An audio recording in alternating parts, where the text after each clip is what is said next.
Okay, so I'm the creator of what's called the Word for Word Bible comic. It's a series, a graphic novel series of the Bible, where each book includes a book of the Bible. So this one here, for example, is the first one we did, called Judges. And what's unique about them is that they're not just a cut-down version or a retelling or anything like that. It's just the exact words from the Bible, word for word. So all the words there, so even when it says like he said, or for example where a lion jumps out, it gives you the description, but they appear in between the panels, so they're unobtrusive and they're kind of in the background. So that's the main thing, it's unabridged. But it's got two other features, which is it's historically accurate as well. So all the places in Israel, the weapons, armour, even the chariots, things like that, are all specific to the time period and the region. There we go, on the screen. And lastly, it's untamed, so we don't cut any bits out or sugarcoat it. So with Judges, of course, there's lots of battles and violence and stuff like that. Awesome. But now, we've done Judges, we've done Joshua and Ruth, and now we're about to start a new project, which is the Gospel of Mark. Why? Yeah. Why are you doing this? Good question. Something we ask ourselves on a regular basis. When I became a committed Christian, it was when I did Alpha, and I was about 23. And then I got my NIV Bible, and I'd not read the NIV before. I'd been at church as a kid and stuff.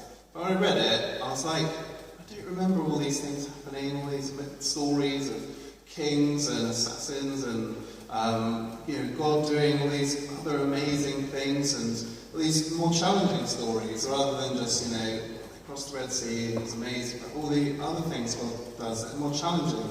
And so I read it, and I obviously like comics. I was like, unless you read the Bible, you're never going to know it's there. There's no film that's accurate to this stuff. There's no other portrayal that actually, or even series or anything, because they're always like that, and they're always kind of simplified as well, saying, well, it's not that big, it's a bit complicated and difficult to understand for some people.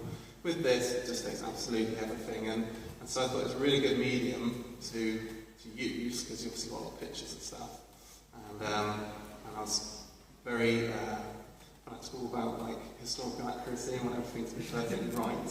So with that in mind, I thought, shall I do it? I had it on my heart for a long time, and I researched the period of Judges, when I was looking at the book I'd do, and I researched how I would do it. And in that time, God was really speaking to me through prophetic words and things like that about going ahead and doing it. And in the end, I did some of it, like preparatory, I did Samson's story, and then I launched my first Kickstarter, which was crowdfunding to fund creating the rest of the Judges. So I guess that's really briefly how it kind of came about. But, so you've done a number, now you come to Mark's Gospel. Why Mark's Gospel? Well, we've got two books which are printed already, and we took them last summer to New Wine, which is obviously a massive Christian event. And people were like, these are really great.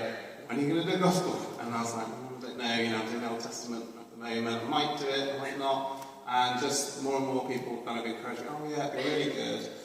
And then I just, and then had a conversation with a guy, Mark's Gospel was the one that we used for RE, GCSE level and stuff like that. It'd be really good to do. And I felt somewhat stirring that, I could do it. It'd be hard to move the research across 2,000 years, but I could do it, and then just kind of got inspired as this is what I'm going to do. And also that kind of brings me to the main point, which is the kind of vision of it, because obviously you can draw pictures and you can do nice things, and then Christians, you read the Bible already, you can read it and you can have a nice visual experience, but it's more than that. The idea is that it's going to make a graphic novel for non-Christians that they can pick up and read. And since launching it, being on Amazon and stuff like that, people have been able to do that. And I've had emails from non-Christians saying, I'm not a Christian, but I bought your thing because I I wanted to read the Bible, I wanted to know it, but when I actually tried to read the Bible, I got really confused with all the tribal names and places, and these people went to this place, and who are these people? I don't know. So this really helped them to know their Amorites from their Ammonites. Of course, you all know that.